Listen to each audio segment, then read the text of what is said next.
and sped up the voices on.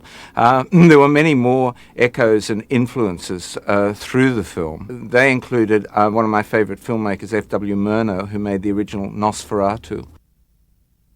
When we were doing the original stage productions, the film element was already there, because I remember suggesting to Richard at one stage that the trio needed a dance, and the point of reference I gave to him was curiously in a film that's miles away from Rocky Horror, which is Bonaparte of Jean-Luc Godard, where the three gangsters dance the Madison in the cafe. It's also interestingly the dance that inspired the dance in Quentin Tarantino's Pulp Fiction between Irma Thurman and John Travolta.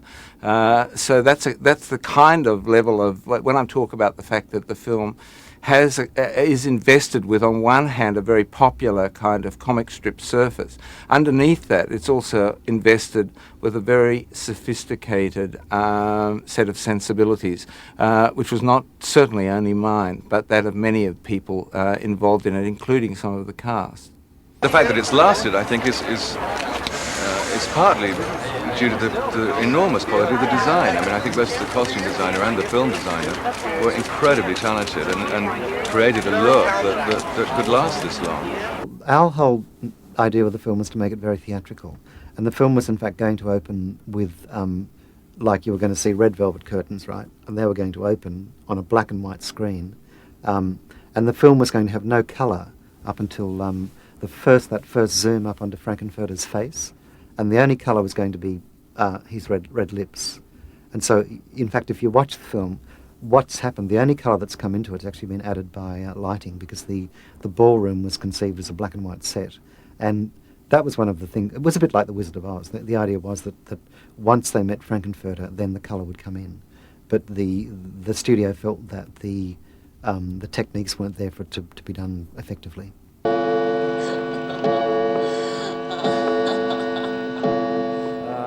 We made it a movie about 2 years after its original opening, and the movie was made for about $1.25 million, and it bombed when it came out. It did no business.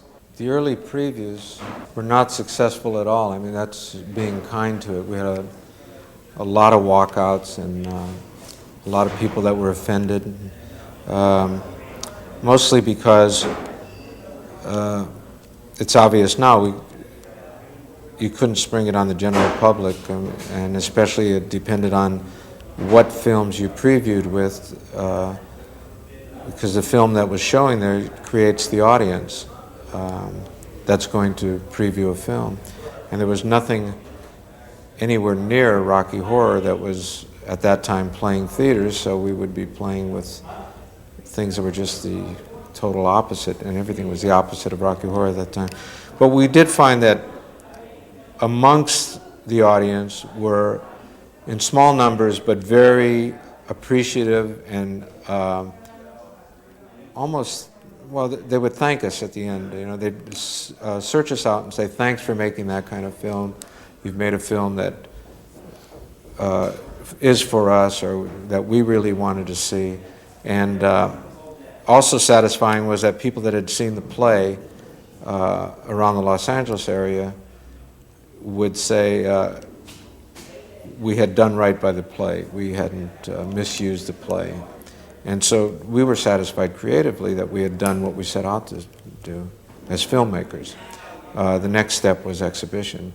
About a year later, it started to play the late night circuit. I don't think there were cult films then, were there?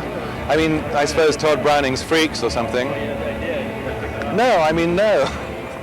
I mean, I hoped it was going to be a hit, and then it came out and very definitely wasn't. So, you know, I went back to England. It opened in London. It was a complete flop. It wasn't until I saw the film in 1977 in New York at the Waverley with the full-on crowd participation, and that was the time when I realised that somehow we'd struck something. They said, well, gee, we thought it was pretty boring, and we thought if we yelled back, you know, and they were trying to have fun with the film. And I think, as that was the very spirit in which we'd done the film anyway, it just seemed like it sort of caught on. The success of Rocky Horror came out of the failure of Rocky Horror. I think if Rocky Horror had come out and been moderately successful, it might be gone today. The fact that it failed and we had to look for an alternative way of exhibiting it was added to what became the phenomenon. No, we never could imagine it. I mean, even when we were rehearsing the little play, we never realised that was going to be such an enormous success. It was the little theatre held 60 people. And we all thought it was a great show, but we had no idea that would be such a smash, and this is just another thing entirely. Particularly because it was a delay. You know, years passed, 5 years I think, before the film really took off. Who could have imagined that? I couldn't. But all I know is when I first went to see the film in London with Little Nell, I was a total fan of the film. The audience at the time weren't. They all said, oh, the show was so much better. But she and I sat together and we yelled and screamed like everyone else does all the time.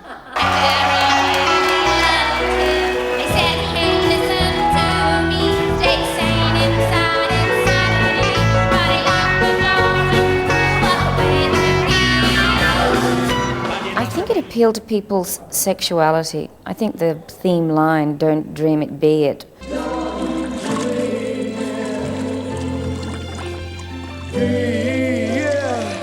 hit a nerve at a time when people were much more conservative and it just was like, just let rip. And people did. And that whole sort of transsexual, you know, AC/DC thing that most people have in them was allowed to be expressed. Camp, kitsch and schmaltz. Was it the work parodies many kind of forms of entertainment and of that time? I have no idea. Maybe you shouldn't try to figure it out, you know. Maybe it's just like love. You shouldn't try to dissect it, just enjoy it.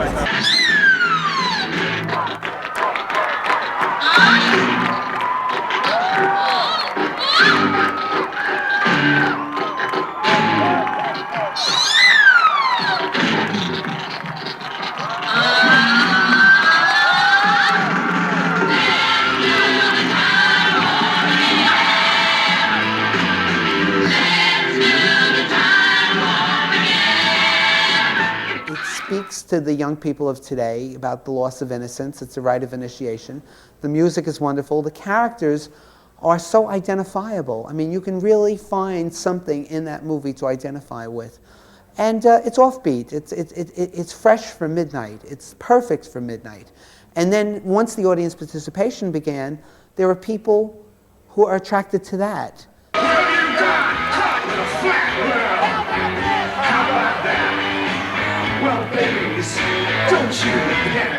So there was a whole many different plateaus of attraction. Some people attracted for Tim Curry's performance, other people for the total movie, to Richard O'Brien, to Susan, whatever. Right place, right time. I've heard many different answers, and I believe it's a combination of all those things.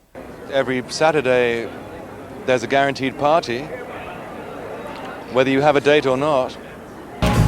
Whatever happened to Saturday night? Yes, here he is. Yes, it is. It's Tim Curry.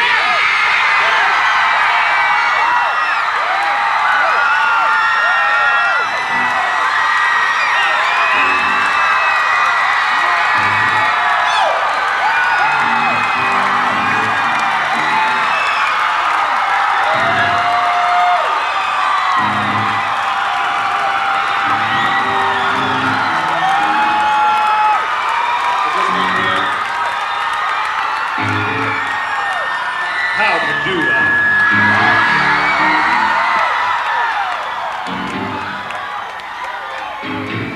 It's so comforting to know there are so many people in this world sicker than I am.